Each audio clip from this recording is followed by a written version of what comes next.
Vagdevi harmonium lessons వీక్షకులకు భజన భక్తులకు అందరికీ నమస్కారం. మనం ఈ వీడియోలో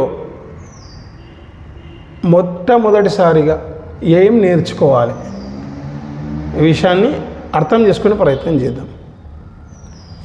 అసలు సంగీతం అంటే ఏముంటుంది తెలియాలి కదా. ఒక ఊరు పోతున్నాం ఏం చూడాలి, లేదా ఊరు దగ్గర పోతున్నాం ఎందుకు పోతున్నాం, ఈ ప్రాథమికమైనటువంటి అవగాహన లేకుండా అయితే ఏ పని చేయం. కాబట్టి సంగీతంలో ఎన్నో రకాలైనటువంటి ప్రయోగాలు రకరకాలుగా ఉన్నప్పటికీ కూడా దీనికి ఒక పునాది ఎట్లా ఉంది, ఏ దాని మీద నిలబడింది. ఇప్పుడు ఉదాహరణ మీకు రైల్వే స్టేషన్ లోపల ట్రైన్స్ గూడ్స్ వెళ్తాయి, వందే భారత్ పోతుంది, ఇంకోటి పోతుంది, ఆ రిపేర్ చేసిన వాళ్ళు బండి దొక్కుని పోతారు, రకరకాలుగా ఉంటాయి. ఎన్నో ట్రైన్లు పోతుంటాయి, అన్నీ పోతూ ఉంటాయి. కానీ ఆ అన్నిటికీ ఆధారం ఏంది? రెండు పట్టాలు. ఆ పట్టాలపైనే అన్నీ పోతున్నాయి. రకరకాల ట్రైన్లు పోవచ్చు, కానీ పోతున్నది రెండు పట్టాల మీద. అదేవిధంగా సంగీతం లోపల కూడా శృతి లయ. శృతి అంటే వచ్చే శబ్దము, లయ అంటే నడక. పాట పాడుతున్నాం అనుకో, ఒక లయలో వాడితే అది మంచిగా అనిపిస్తుంది. దీంట్లో లయ అనేది ఎట్లా ఉంటుంది, శృతి అనేది ఎట్లా ఉంటుంది, మనం ఈ విషయాలు తెలుసుకొని ఏం ప్రాక్టీస్ చేయాలి మొదలు దీన్ని ఆలోచన చేద్దాం. శృతి అంటే ఇప్పుడు వస్తుంది అనుకోండి, ఇప్పుడు సా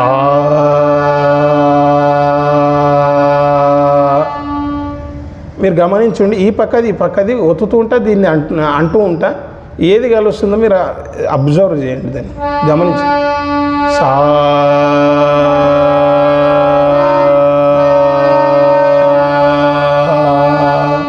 మీరు గమనించండి, ఈ నల్లది ఒత్తినప్పుడు మాత్రమే నా గొంతు కలుస్తుంది. సా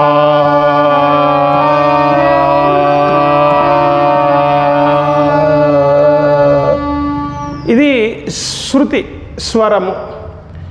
ఈ దానికి ఎప్పుడైతే మన గొంతు కలుస్తుందో ఇది మొదటి పట్ట అనుకోండి. రెండవది ఏంది? లయ. దీనికి ప్రత్యక్ష ఉదాహరణ ఏమన్నా ఉందంటే ఉంది. గడియారం లోపల సెకండ్లు పడే ముళ్ళు ఉంటుంది కదా, బాగా గమనించండి. ఆ సెకండ్లు టక్ టక్ టక్ అని పడుతూ ఉంటుంది. ఈ సెకండ్కు ఆ సెకండ్కు ఎటువంటి మార్పు లేకుండా ఒక్కంతకు ఒకటే టైమింగ్లో పడుతూ ఉంటుంది సమయం. అది ఒకసారి టక్ టక్ టక్ టక్ టక్ అంటే సమయం సరిగ్గా చూపిస్తుందా? ఏంటొక అవుతుంది, ముందలకు అవుతుంది. కాబట్టి ఈ టక్ టక్ టక్ టక్ అని పోతున్నది కదా, ఇది ప్రత్యక్ష ఉదాహరణ. ఇది నడక అనుకోండి, ఒక సెకండ్. ఇది లయ. ఈ రెండుటి ఆధారంగానే మొత్తము సంగీతం అనేది నడుస్తుంటుంది. పాట పాడుతుంటారు, మీరు బాగా గమనించండి. సింగర్స్ ఈ చేత్తో తాళం ఇట్లా వేయడము, కాలుతో వేయడము ఇట్లా చేస్తుంటారు అన్నట్టు. లయని వాళ్ళు అక్కడ వాళ్ళకు తెలిసిన దాన్ని ఇది గుర్తుపట్టుకొని పాడుకోనికి అట్లా చేతితో వేసుకుంటారు, కాలుతో ఇట్లా రకరకాలుగా వాళ్ళు దాని ఎట్లా అర్థమైతే అట్లా ఇది చేస్తారు అన్నట్లు. అయితే దానికి మనకు తాళము, లయకు సంబంధించింది ఏంది తాళం, శృతికి సంబంధించింది రాగం. రాగం లోపల అన్ని స్వరాలు అననికి రావాలి, పైకి కిందికి మందర స్థాయి తారాస్థాయిలో కూడా వస్తే మంచిది. పై స్వరాలు రాకపోయినా మధ్య పా నుంచి పా వరకు అయితే రావాలి. మరి తాళం కూడా మొదటి కాలం, రెండో కాలం, మూడో కాలం ఇవన్నీ తెలియాలి. అయితే మరి ఇవి రెండింటిని ఎట్లా సాధన చేయాలి అనేదాన్ని మనం ఈ వీడియోలో తెలుసుకుందాం. మొదటిది స్వరం. దీని గురించి ఒకసారి తెలుసుకుందాం. ఈ స్వరాన్ని ఎట్లా సాధన చేయాలి? మీ దగ్గర హార్మోనియం ఉంది లేదు, ఈ రెండుతో పని లేదు. హార్మోనియం ఉన్నా మంచిది, లేకున్నా మంచిది. మీరు స్వరాన్ని సాధన చేయొచ్చు. ఎట్లా సాధన చేయాలి? మేము దాన్ని ఎట్లా సాధన చేయాలి ఈ విషయాన్ని మనం గమనిద్దాం. మనం మాట్లాడుతున్నామంటే ఏదో ఒక స్వరం లోపల ఉంటుంది అన్నట్లు. మనం మాట్లాడేది కానీ అనే శబ్దాలు కానీ మనం గట్టిగా అంటే పై స్వరం కోయిట మనం ఆటోమేటిక్గా తెలియకుండానే ఆ పని చేస్తూ ఉన్నాం, కానీ తెలుసుకొని చేయాలి. మరి మొదటి సాధన ఏంది?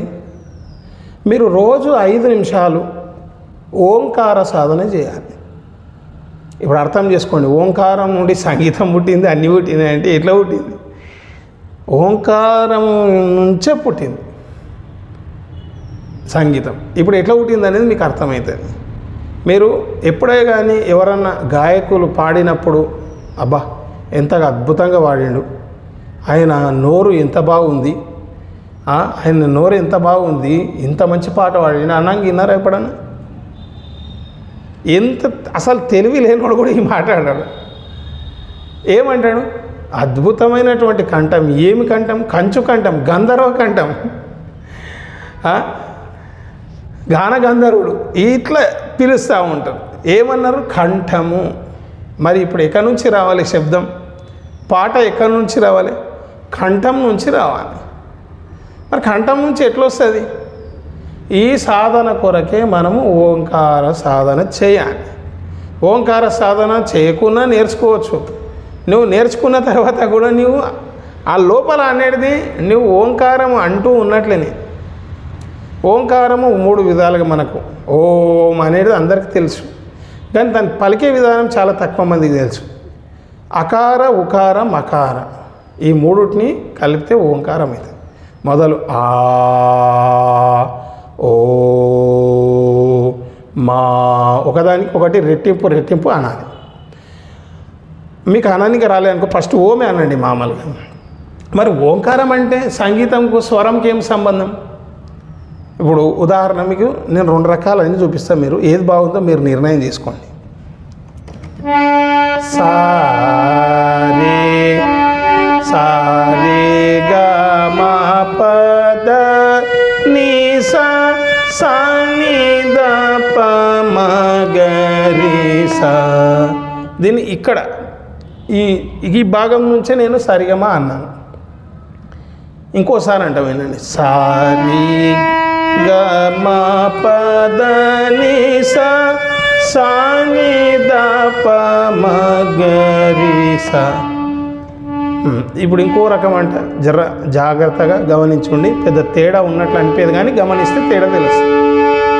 సారే గా మా పద ని సా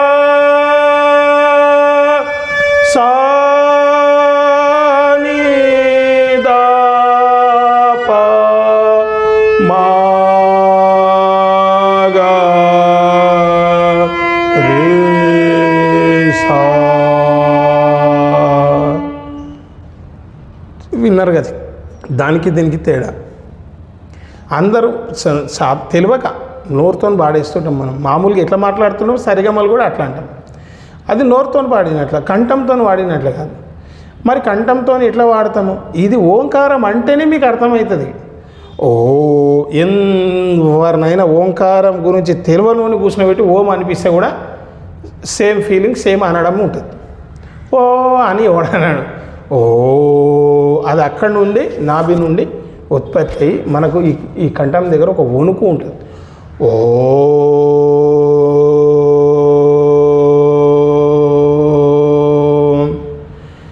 ఇది రోజు ఒక 5 నిమిషాలు చేయండి. నేర్చుకునే ముందు రోజు చేసినా ఏమి ఇబ్బంది పడేది ఏం లేదు. సంగీతం నేర్చుకుంటే ఎందుకు ముక్తి వస్తుందంటే మీరు ఆటోమేటిక్గా మీరు ఓంకార సాధన చేస్తున్నట్లేనే. ఏ పాట వాడిని ఆ అన్న దాంట్లో ఓంకారం కదా, అకారం, ఉకారం, మకారం. 5 నిమిషాలు చేయండి. ఓం అన్నప్పుడు ఎట్లయితే వస్తుందో దాన్ని ఓ ఒక 4-5 రోజులు చేయండి. 5 నిమిషాలు మధ్యాహ్నం, పొద్దున, రాత్రి దీన్ని గమనించండి. ఆ ఓ అనే దాన్ని ఏం చేయండి? ఆ చేయండి. ఓ ఆ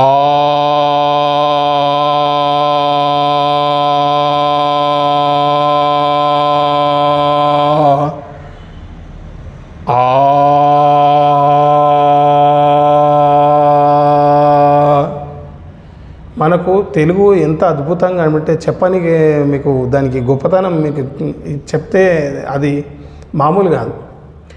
అన్నిటికీ దగ్గర, సంగీతానికి దగ్గర, అన్నిటికీ దగ్గర. మనం పైన ఉన్న అచ్చులని స్వర అక్షరాలు అంటాం, కింద ఉన్నాయన్ని అచ్చులు అంటాం. దీంట్లో అన్నిట్లో ఆనే ఉంటుంది. మీరు గమనించండి. కా, కీ, గా, మా, కీల ఈ ఉంది. మామూలుగా ఇప్పుడు కాకా, గాగా, చాచా, జాజా అంటాం కదా, వీటిలలో చూడండి మీరు. చా, ఝా, రా, మా, ఫా, పా, భా అన్నిట్లా ఆనే ఉంటుంది. పైన ఉన్న అక్షరాలతో మళ్ళీ పా దీర్ఘాక్షరం చేస్తే రెండో ఆ వస్తుంది. మనం తెలుగు కరెక్ట్, మనకు చాలా విషయాలు మనకు దాచబడినాయి. మనకు ఎట్లా భాష పుట్టింది అనేది కూడా శాస్త్రం చెప్తున్నది. అవన్నీ చెప్తే హిందుత్వం గురించి చెప్పినట్లయితుంది అంటే చాలా విషయాలు కట్ చేసేసారు. దీని గురించి ఇంకో వీడియో చూసుకుందాం మనం, లెంత్ ఎక్కువైపోతుంది. అయితే ఇప్పుడు ఈ పైవి ఏవైతే అయితాయో, ఇప్పుడు పా ఉందనుకో, పా, పా రెండో పీ, ఈ వచ్చింది, పీ రెండో ఈ, పూ మొదటి ఊ, పూ రెండో ఊ, ఇట్లా ఈ విధంగా వాటితోని తలకట్టు దీర్ఘం అవన్నీ గుడి దీర్ఘం ఇవన్నీ ఏర్పడినాయి. అయితే పైన ఉన్న ఏవైతున్నాయో వీటిని స్వరాలల్లో మనం సాధన చేయొచ్చు.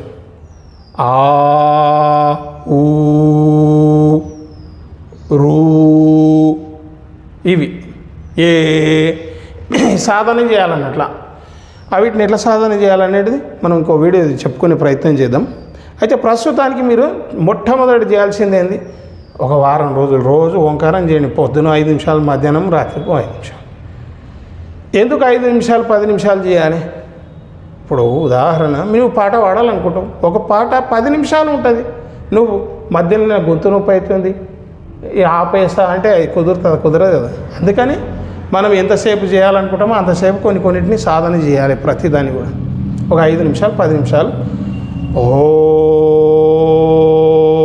హార్మోనియం ఉంటే స్వరం బట్టి అనండి, హార్మోనియం లేకుంటే శృతి పెట్టుకొని అనండి, లేదంటే మామూలుగా కూడా అనండి.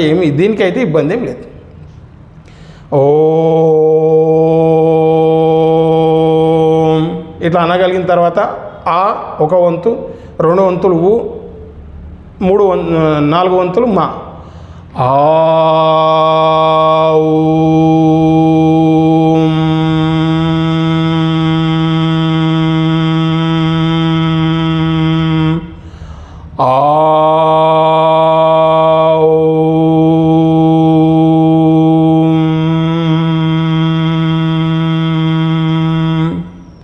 ఈ విధంగా ఒక 5-10 నిమిషాలు చేయండి. మొదటి సాధన ఇది. ఎందుకు, మీరు పాడాలనుకుంటే మాత్రం ఖచ్చితంగా చేస్తే రాలి. ఇది చేయకుండా పాడిన వాళ్ళు ఉన్నారు. నేనేమంటున్నానంటే, ప్రపంచంలో అందరం నేను పుట్టిన నీ పుట్టిన ప్రపంచంలో ఓడు అంబానీ దగ్గర పుట్టిండు, కొడుకాయి పుట్టిండు. ఓడు నీలాక నాలాక సాధారణమైనటువంటి కుటుంబాల లోపల పుట్టినాం. ఇప్పుడు అంత డబ్బు లేదు, మనం ఏం చేయాలి? మనం సంపాదించుకోవాలి. వాడు ఉన్నదాన్ని ఖర్చు పెట్టుకోవాలి. వానికి మరి అన్ని ఓంకార సాధన చేయకుండా కూడా వాళ్ళ పాటలు బాగా పాడుతున్నారు, అది పాడుతున్నట్టే వానికి వచ్చింది, వాని వంతులో వచ్చింది. మనం ఏం చేస్తాం దానికి? నీకు లేదు, సంపాదించుకో మొదటి నుంచి. ఈ విషయాన్ని గుర్తుపెట్టుకోండి. వాళ్ళకి నేర్చుకోకుండా వచ్చిందంటే వాని అదృష్టం ముందు వచ్చింది. లేని వాళ్ళు సంపాదించుకున్నాలే, ఉన్నవాళ్ళు అక్కడి నుండి ప్రారంభం చేయాలి సాధన. అంతేనా కదా? అంబానీ అయినా 100 కోట్లు సంపాదిస్తే వాని కొడుకు అక్కడి నుండి స్టార్ట్ చేశాడు. 100 కోట్లు సంపాదిస్తే 101 కోటి వీడు సంపాదిస్తాడు. మనం ఎక్కడున్నామో అక్కడి నుంచి మనం సంపాదించుకోవాలి. ఈ ఓంకార సాధన చేసిన తర్వాత నెక్స్ట్ వీడియోలో ఎట్లా హార్మోనియం పైన వాయించాలి ఈ విషయాన్ని మనం గమనిద్దాం. అందరికీ నమస్కారం. ఛానల్ని సపోర్ట్ చేయండి. ప్రతి నెల 20 రూపాయలు లేదా ఒకటేసారి అయినా పంపించే ప్రయత్నం చేయండి. పాటలకు సంబంధించిన వీడియోలు కూడా మళ్ళీ వస్తూ ఉంటాయి.